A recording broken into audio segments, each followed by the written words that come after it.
Welcome to Windows on the World and another informative show for you tonight. Do have a look at the last show in the archive, which is the last Sunday show.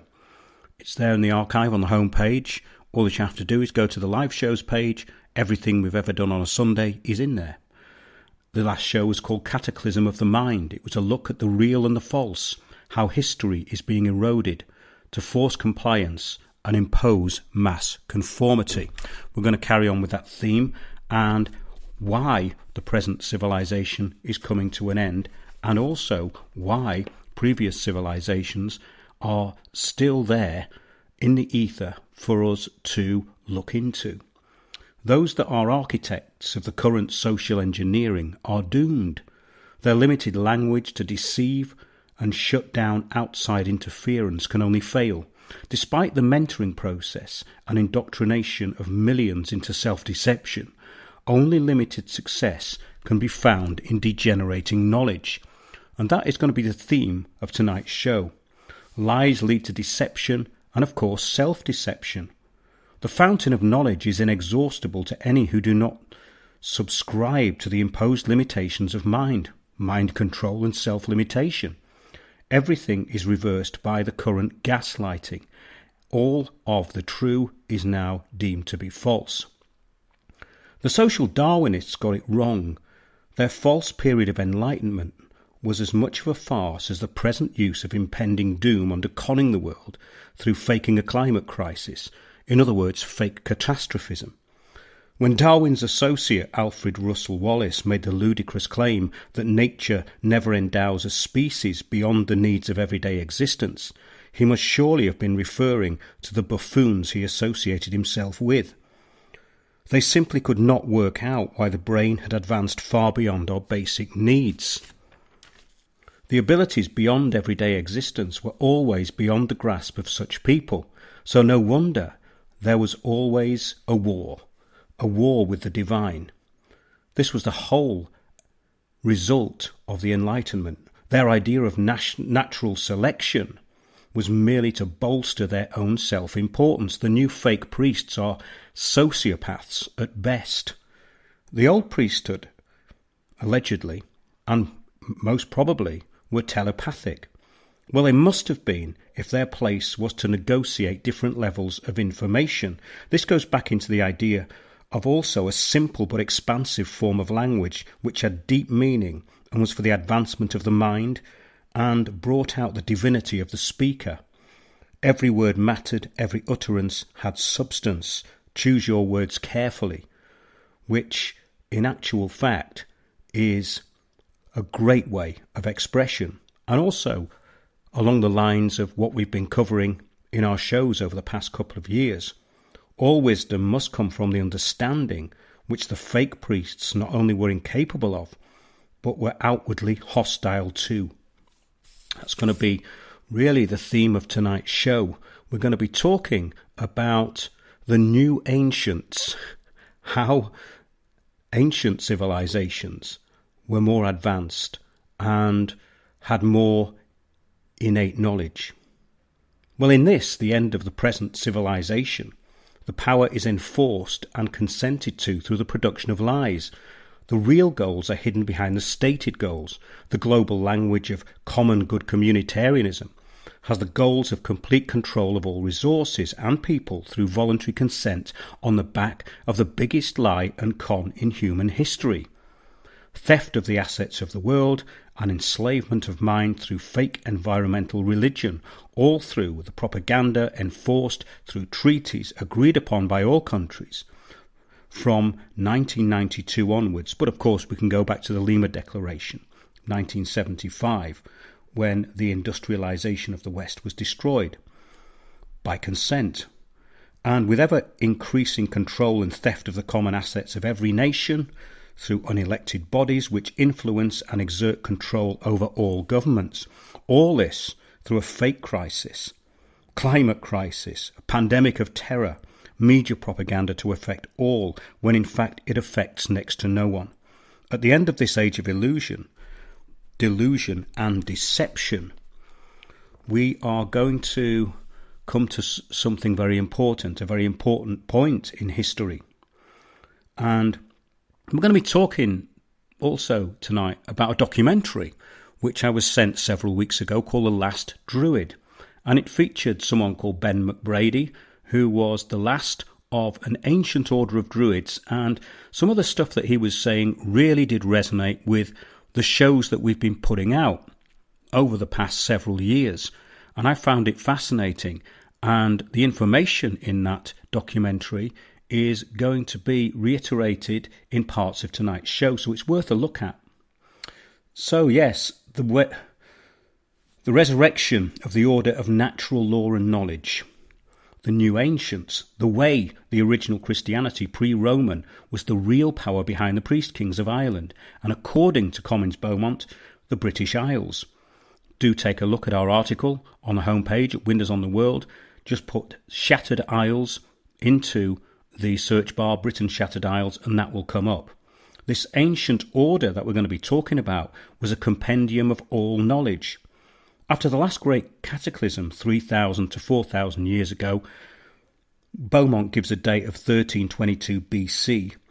An order was formed which would be able to carry on a civilization after other cataclysmic events which have previously wiped out civilizations. So in other words, these priest class were getting ready for the next cataclysm, so that in order to survive it, they would have to keep knowledge. That is one of the most important things, because without knowledge, of course, civilization would have to start from nowhere. So, this ancient order was a compendium of all knowledge.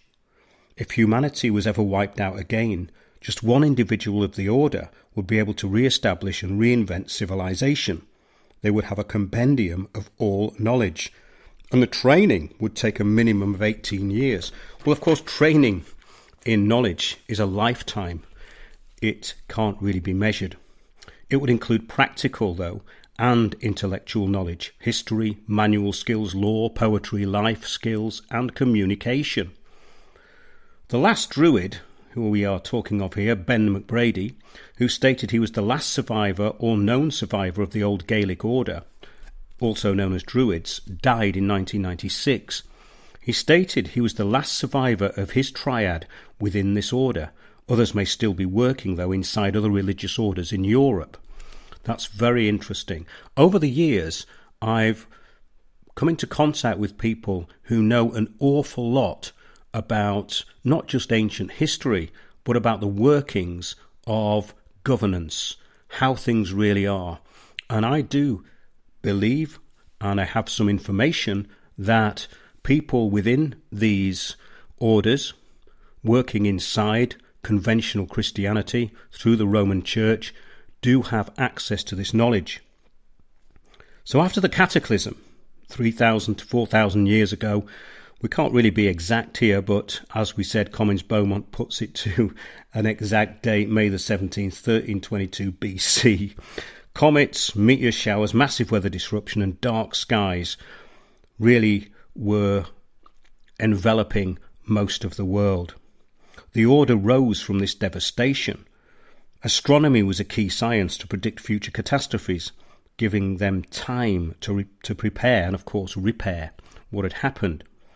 One of the results of this were shelters made with huge stones described as cromlechs or dolmens, conventionally thought to be burial chambers and barrows. Now, this was one of the most fascinating things within this documentary, because it really did coincide with what I've been thinking for a long time. Lots and lots of speculation has been done about dolmens and cromlechs. These are these big capstones that are supported by usually 3 other stones, but there are ones that are much bigger, and I've seen those. We're going to be describing those in a minute, but these look to me like shelters. One of the most interesting aspects of this documentary, The Last Druid, was when Ben McBrady described these as primitive bomb shelters, which absolutely makes sense. There is nothing mystical about these structures, and we can look at the geomancy of the area, whether we can dowse anything there, were they at the confluence of energy lines, all the rest of it. Well, no, probably there for just some practical reason. If we look at stone shelters such as Lligwy in Anglesey, North Wales, with its 25-ton capstone and huge stone supports, It would withstand the debris of comets and meteor showers. Another example is Arthur's Stone in Hereford. It is near Cross Lodge, Longbarrow, Hay-on-Wye. The stone has nothing to do, however, with King Arthur. They always say ancient farming communities put these structures there, but they never actually explain why. Why would a farming community drag a 25-ton stone in the middle of a field and spend ages getting it propped up by other stones? Doesn't make sense, unless, of course, it was for some practical use. And, of course, wooden shelters are no good against stuff that's raining out of the sky. These shelters were for raining debris. The function of these structures becomes clear then. They would withstand the falling debris and would be in places where those with the knowledge would find shelter.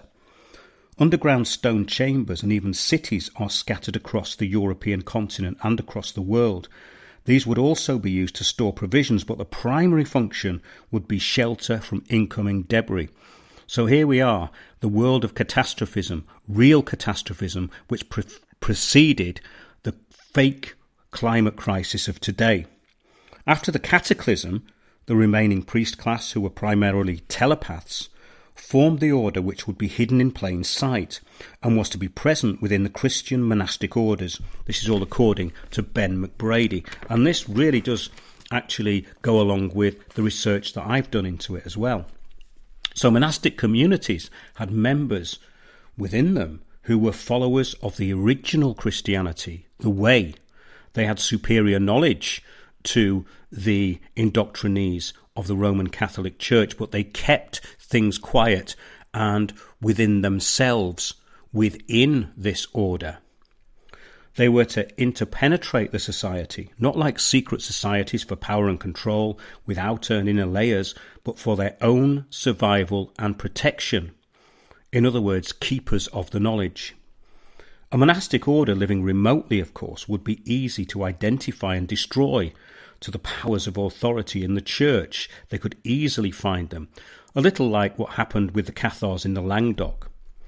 It would appear that the Order of the Rose Cross, the Rosicrucians that appeared in the early 16th century, were a public version of a secret order, which feigned secrecy, but was another recruiting mechanism for those who were keen to be recruited into the Kabbalistic public society. It was not in its manifesto in any way Christian. It was purely Kabbalistic in every sense. It was a tool of the Enlightenment which achieved the opposite of what the old order strived for and achieved, or so it would now appear, the current state of affairs. There was no allegory or contrived mystery in the old order, as there was in the mystery wrapped in an enigma of Rosicrucianism. Basically, it was a dangling carrot to the self-important and influential, something that really just took hold, a holding pen for what were seen as influential and great minds of the time. The surviving telepaths, however, were scattered after the cataclysm. The orders on the European continent were separate from those in Ireland, according to the last Druid. The loss of telepathic ability in some was due to the cataclysm and its traumatizing effect on the remaining population.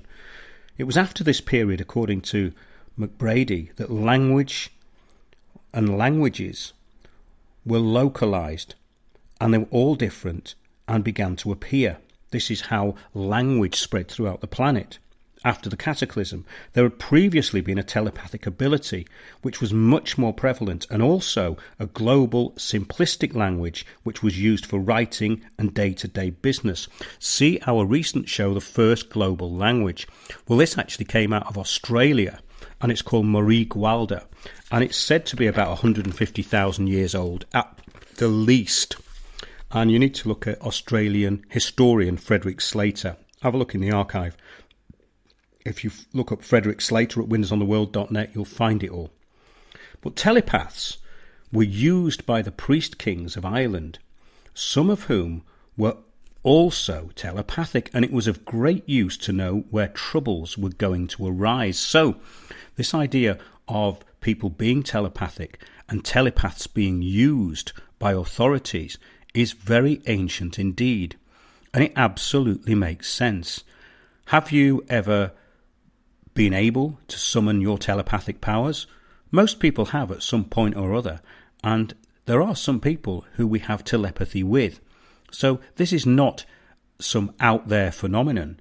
I think this was absolutely the way of life. And I've always said this, that the previous civilizations were telepathic. So it was very interesting to hear this druid say exactly what I was thinking. So, when looking into the beliefs of this order, it is unlikely they would have been involved or have any interest in sacrifice, which is another point that was made in a documentary. The Druidic orders of Ireland did engage in animal sacrifice on Beltane and Samhain, these two pagan festivals.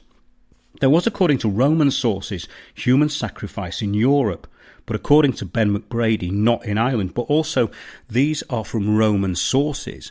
And the Romans said that the Druids used to cut the entrails out of their enemies and divine the future with them. All this sounds to me like propaganda. However, as we were saying, the orders across Europe varied from this order we are talking about, which came out of the British Isles.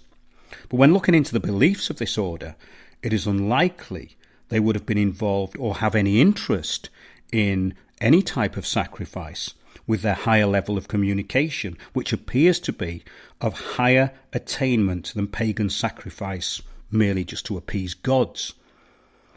Well, let's now get on to the origin of the name Druid, because of course their history was really written by the Romans, but the oak, with its long life, was revered in all of Europe. It was literally the tree of life.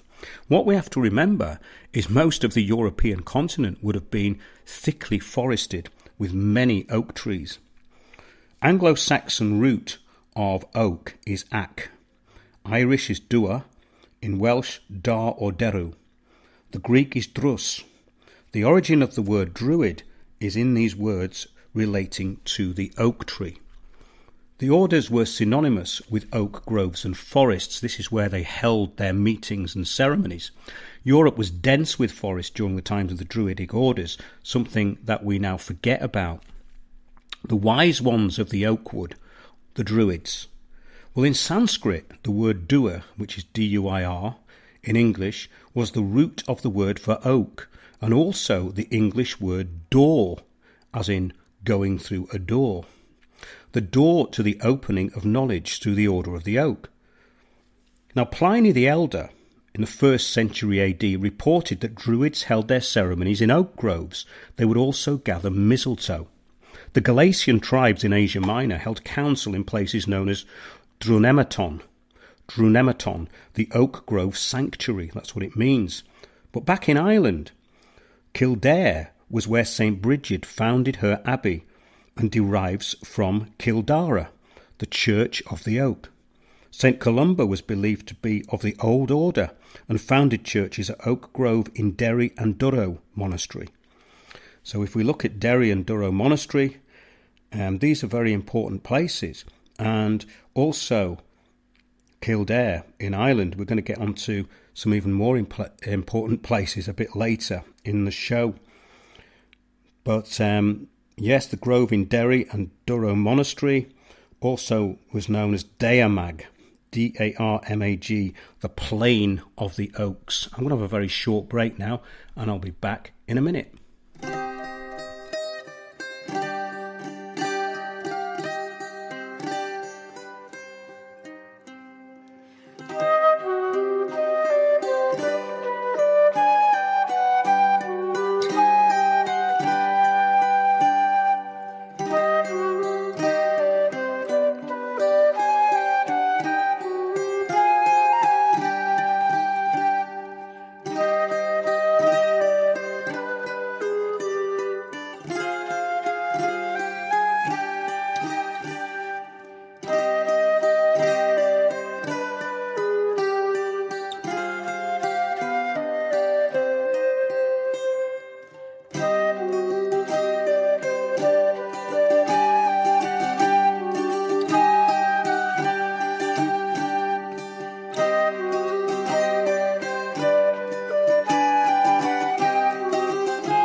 Welcome back. Just before the break, we were talking about St. Columba in Ireland.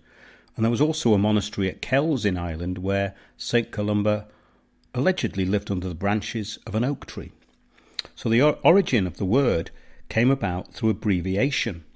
And this is the word Druid. We were talking about that just before the break. It came from Chéile Ducra. Chéile Ducra meant priest. It was abbreviated just to Ducra, and then to Drua, and then into Druid. Ben McBrady stated that Druidic orders scattered around Europe had the same name but for different reasons. The Irish order was not the same except in name. The name used to describe all the orders by the Romans was this blanket term Druid, which, as we've just discovered, came from the word oak. The foremost Druid in Ireland was Luga Macluga, living in the time of St. Patrick visiting Ireland. This is what the story is saying anyway. Records actually start in 432 AD, yet there are accounts of St. Patrick in the 2nd century. These could, of course, just be legends, because there are stories about St. Patrick just about everywhere. But Macluga was a legendary poet and lawyer in the time of the reign of King Logair MacNeil. So this is Luga Macluga, who was one of the priestly kings and the foremost Druid in Ireland. His son Dufdol Macluga was said to have been appointed by St. Patrick. Well, there are too many stories, as we've said, about St. Patrick, and many of them obscure the timing and are confusing, probably deliberately.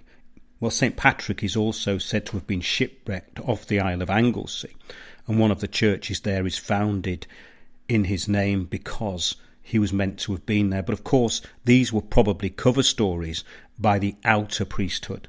We're talking really tonight about the inner priesthood. But it was only from 432 that written records existed, and there is no reliable written source before this. So we have to take all that with a pinch of salt. But Luga Macluga is said to have spread the true Christianity, the original philosophy of the way. This was the old religion of Ireland, which spread back to the east by Jesus. Jesus is said to have been both in Ireland and England. In England, in Somerset, before returning to spread the way and its teachings in Palestine. This again goes into the work of Comyns Beaumont. Comyns Beaumont goes further forward to 360 AD, however. And Beaumont maintains, and I think this is absolutely spot on, that Roman Christianity was invented by Constantine with his mother Helena, who founded Christianity in the East and in Jerusalem as a decoy to direct attention away from its true centre, the British Isles. And in his opinion, of course, this is really one of the main deceptions. And indeed, it is a deception. And it makes absolute sense, because if you've ever been to the place in the Middle East called Jerusalem, you might be found to be a little bit disappointed. So, Christ visited both England and Ireland, according to these researchers and the testimony of Ben McBrady from this ancient Druidic order which went back 3,000 years, just after the last cataclysm. He says also that because Irish missionaries spread the new Christianity throughout the world, more than other countries at the time, it's likely that many, or at least a core of the old order, were part of the pilgrimages and missions abroad. Priests and monks of the old order may still be active today, and I truly believe they are. But back in Ireland, the area of Killeen Cormac has a memorial stone with Ogham script to 4 Druids, 4 true Druids, were from this area. This is what the stone says, and they're also buried there. That's Killeen Cormac in Ireland, a very little known place. Jesus was introduced to the order possibly in this area before returning to Palestine, if this version of the story is to be believed. The early monastic settlements were said by McGrady to be in conflict with the new Catholic Roman Church version of Christianity. Therefore, the workings of the order would have carried on invisibly to the church leaders, maybe even with their knowledge and consent. Of course, we don't know. But these orders were definitely infiltrated. I've always found from my research that there were people within monastic orders who knew a lot more than your average monk. But the invasion of Ireland by Henry II in 1171, following the Norman invasion, led to 800 years of British rule and enforced Catholicism in Ireland. So here we have the major problem with history. We have the Druidic history written by the Romans much later, and then we have 800 years of British rule, which wiped out an awful lot of history. We can look at books like Le Gabor Erin, the Book of the Taking of Ireland, which is in poetry, and the Firbolg and the Book of Invasions tells us that Ireland was invaded many times. But the old way still carried on. The Mass this is interesting, as transubstantiation was said to be the old tradition of turning light of the sun into the blood of life. So transubstantiation, the ritual adopted by the Catholic Church, was actually something much older, which would make sense as they adopted a lot of the pagan elements into Roman Catholicism, such as the altar, which has nothing to do with Christianity. Of course, the altar is there for animal sacrifice. The kings of Ireland had Druidic advisors. The order adapted itself to work inside Christian organisations. Monastic communities had followers of the old way in their midst.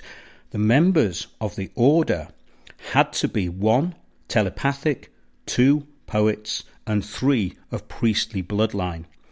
The Irish missionaries spread in Europe their influence all over the place and founded monasteries really during the 6th to the 9th centuries. So, the question arises as to whether Pelagianism was the way, the religion, the true religion of Christ. Now, this is something that was brought up in the documentary. We're going to talk about Pelagianism now. It was, in a way, very aligned with the original Christianity, the true religion of Christ, changed by Paul for the Roman Church. So Pelagianism was from Pelagius, 355 to 420 AD. He was a philosopher from the British Isles, and he thought human perfection was attainable and babies were born free of sin, which was also heresy, according to the Catholic Church. Also, that there was no excuse for sinful behaviour and that it was possible to fulfil divine commandments. In short, it taught that full responsibility must be taken by the individual, but original sin was a false premise. Of course, it was condemned by the Council of Carthage in 418 and is still regarded as heretical by the Roman Church. The simple truth and natural law of the order is actually in need of a renaissance.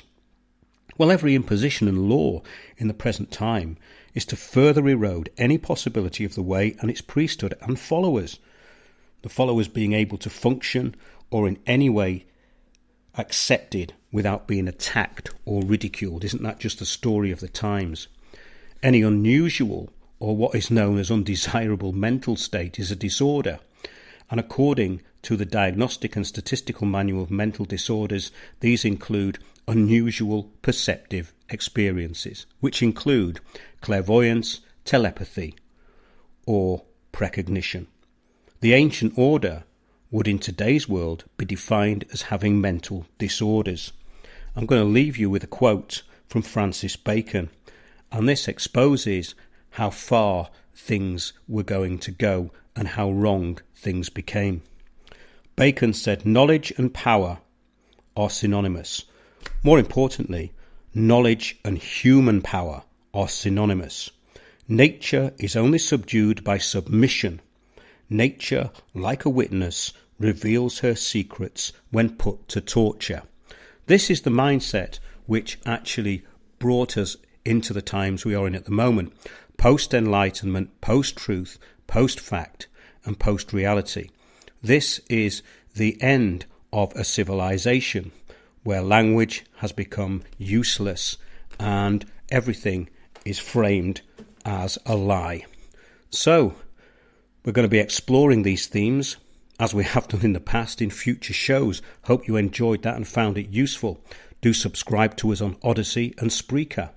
And you can find all of our archive on the homepage at windowsontheworld.net. Until the next show, thank you very much for listening.